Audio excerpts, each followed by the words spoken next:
A pet or two or even three, but how would you go looking after 3,000 animals?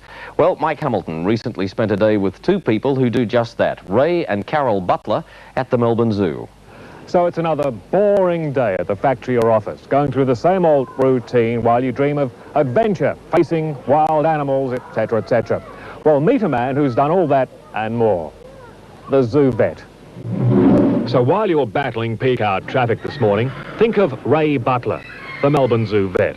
While you're wrestling with your latest problem, he's coming to grips with a lion. Then again, if he's having a bad day, the lion could be coming to grips with him.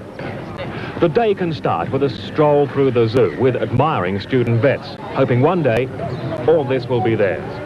But this is a busy time at the zoo. The oncoming winter, signalled by bitterly cold nights, is taking its toll. Our first patient for the day is Roberta the tapir, a relation to the horse often referred to as a living fossil. She comes from Brazil and doesn't like the cold. In fact, she is really out of sorts and needs a shot of penicillin. Now, how do you give a wild animal a penicillin shot? How did you learn to shoot that? Practice. But it's a pretty well documented method of what we call injection.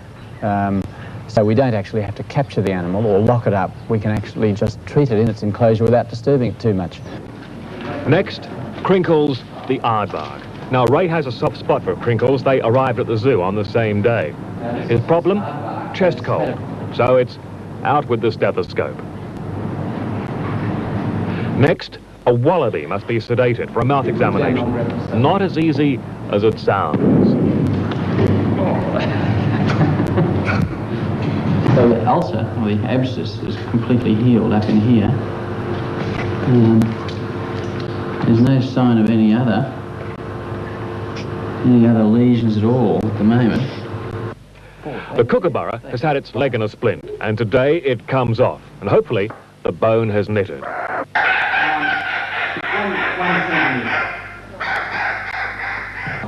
There's no doubt the cutest patient is this gliding bush baby. Suffering a urinary tract infection, it's medicine time. Ugh, yuck.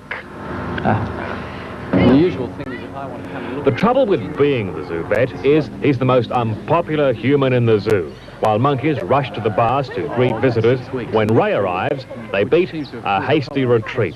They certainly know I'm the bad guy, and they know that whenever I come into their world, something nasty is going to happen. One of them is going to be taken away and later brought back in most cases, but I'm going to catch one and inject it with the help of the keepers. But they always seem to know it's me. They don't mind the keepers coming in, but as soon as I'm around, they know that I'm the one that they associate with bad things. In most jobs, there comes a time when you face the music alone. The surgeon making his first cut, the astronaut taking his first step into space. Child's play. Imagine facing your first lion. That was quite an experience because it was only a couple of months after I started here, and we had a lioness in our large lion exhibit that was having trouble giving birth to kittens, and she wouldn't come in. We couldn't get her in, so the only way we could capture her was to actually walk or drive into the exhibit in a car. We darted her, and then the problem was making sure she was asleep enough. It meant I had to get out of the car and poke her with a stick and just make sure. And if she had been awake, of course, she may have done some nasty damage to me, but that was a rather frightening experience. But you wouldn't swap it for quids, would you? Oh, no. Not for quids. Mike Hamilton spending a day in the zoo. And coming up after this break...